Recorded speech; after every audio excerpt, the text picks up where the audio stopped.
شروع اللہ کے نام سے جو نہایت رحم کرنے والا ہے۔ طاسین، یہ قرآن کی اور ایک ایسی کتاب کی آیتیں ہیں جو حقیقت کھول دینے والی ہیں۔ یہ ان مومنوں کے لیے سراپا ہدایت اور خوشخبری بن کر آئی ہے جو نماز قائم کرتے ہیں اور زکوٰۃ ادا کرتے ہیں، اور وہی ہیں جو آخرت پر یقین رکھتے ہیں۔ حقیقت یہ ہے کہ جو لوگ آخرت پر ایمان نہیں رکھتے، ہم نے ان کے اعمال کو ان کی نظروں میں خوشنما بنا دیا ہے، اس لیے وہ بھٹکتے پھر رہے ہیں۔ یہی وہ لوگ ہیں جن کے لیے برا عذاب ہے، اور وہی ہیں جو آخرت میں سب سے زیادہ نقصان اٹھانے والے ہیں۔ اور اے پیغمبر، بلا شبہ تمہیں یہ قرآن اس اللہ کی طرف سے عطا کیا جا رہا ہے جو حکمت کا بھی مالک ہے، علم کا بھی مالک۔ اس وقت کو یاد کرو جب موسیٰ نے اپنے گھر والوں سے کہا تھا کہ مجھے ایک آگ نظر آئی ہے، میں ابھی تمہارے پاس وہاں سے کوئی خبر لے کر آتا ہوں، یا پھر تمہارے پاس آگ کا کوئی شعلہ اٹھا کر لے آؤں گا تاکہ تم آگ سے گرمی حاصل کر سکو۔ چنانچہ وہ اس آگ کے پاس پہنچے تو انہیں آواز دی گئی کہ برکت ہو ان پر جو اس آگ کے اندر ہیں، اور اس پر بھیجو اس کے آس پاس ہے، اور پاک ہے اللہ جو سارے جہانوں کا پروردگار ہے۔ اے موسیٰ، بات یہ ہے کہ میں اللہ ہوں، بڑے اقتدار والا، بڑی حکمت والا۔ اور ذرا اپنی لاٹھی کو نیچے پھینکو۔ پھر جب انہوں نے لاٹھی کو دیکھا کہ وہ اس طرح حرکت کر رہی ہے جیسے وہ کوئی سانپ ہو،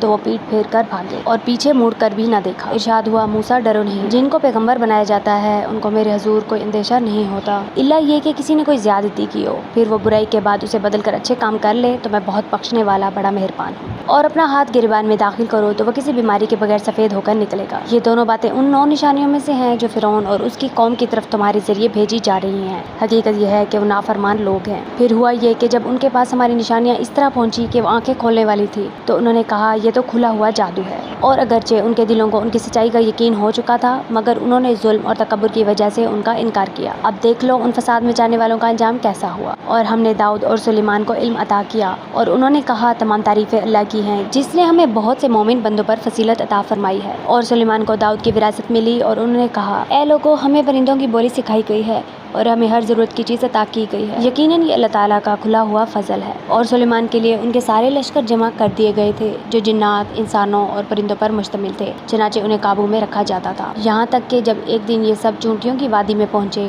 تو ایک چونٹی نے کہا، چونٹیوں اپنے اپنے گھروں میں گھس جاؤ، کہیں ایسا نہ ہو کہ سلیمان اور ان کا لشکر تمہیں پیس ڈالے اور انہیں پتہ بھی نہ چلے۔ اس کی بات پر سلیمان مسکرا کر ہنسے اور کہنے لگے، میرے پروردگار، مجھے اس بات کا پابند بنا دیجیے کہ میں ان نعمتوں کا شکر ادا کروں جو آپ نے مجھے اور میرے والدین کو عطا فرمائی ہیں، اور وہ نیک عمل کروں جو آپ کو پسند ہو، اور اپنی رحمت سے مجھے اپنے نیک بندوں میں شامل فرما لیجیے۔ اور انہوں نے ایک مرتبہ پرندوں کی حاضری لی تو کہا، کیا بات ہے، مجھے ہدہد نظر نہیں آ رہا، کیا وہ کہیں غائب ہو گیا ہے؟ میں اسے سخت سزا دوں گا یا اسے ذبح کر ڈالوں گا، الا یہ کہ وہ میرے سامنے کوئی واضح وجہ پیش کر دے۔ پھر ہدہد نے زیادہ دیر نہیں لگائی اور آ کر کہا، میں نے ایسی معلومات حاصل کی ہے جن کا آپ کو علم نہیں ہے، اور میں ملک سبا سے آپ کے پاس ایک یقینی خبر لے کر آیا ہوں۔ میں نے وہاں ایک عورت کو پایا ہے جو ان لوگوں پر بادشاہت کر رہی ہے، اس کو ہر طرح کا ساز و سامان دیا گیا ہے اور اس کا ایک شاندار تخت بھی ہے۔ میں نے اس عورت اور اس کی قوم کو پایا ہے کہ وہ اللہ کو چھوڑ کر سورج کے آگے سجدہ کرتے ہیں، اور شیطان نے ان کو یہ سمجھا دیا ہے کہ ان کے اعمال بہت اچھے ہیں، چنانچہ اس نے انہیں صحیح راستے سے روک رکھا ہے، اور اس طرح وہ ہدایت سے اتنے دور ہیں کہ اللہ کو سجدہ نہیں کرتے جو آسمانوں اور زمین کی چھپی ہوئی چیزوں کو باہر نکال لاتا ہے، اور تم جو کچھ چھپاؤ اور جو کچھ ظاہر کرو سب کو جانتا ہے۔ اللہ تو وہ ہے جس کے سوا کوئی عبادت کے لائق نہیں، اور جو عرش عظیم کا مالک ہے۔ سلیمان نے کہا، ہم ابھی دیکھ لیتے ہیں کہ تم نے سچ کہا ہے یا جھوٹ بولنے والوں میں تم بھی شامل ہو گئے ہو۔ میرا یہ خط لے کر جاؤ اور ان کے پاس ڈال دینا،